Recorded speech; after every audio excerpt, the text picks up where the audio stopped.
This is an OpenLM tutorial. Today we're talking about the CSV import tool. OpenLM supports several methods of introducing users and groups into its database. These include manual addition, interfacing an Active Directory, and reading FlexLM options files. OpenLM now provides this tool as an open source software hosted on the GitHub website. You are welcome to download it and modify it to your specific needs. After downloading the tool, you should have this folder containing a configuration file, sample files, and a Java executable.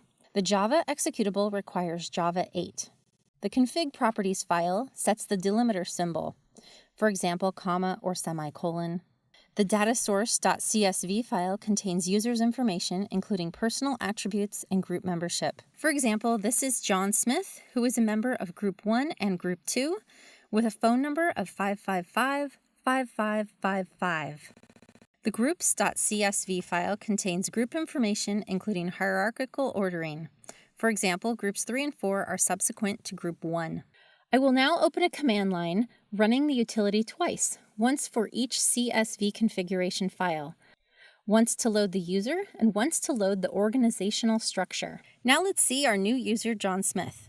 We can see his personal details and group membership, and the groups are hierarchically arranged as predefined in the groups CSV file. And if I look for the members of Group 1, I can see John Smith there. For further information, please visit OpenLM's website and contact our sales team.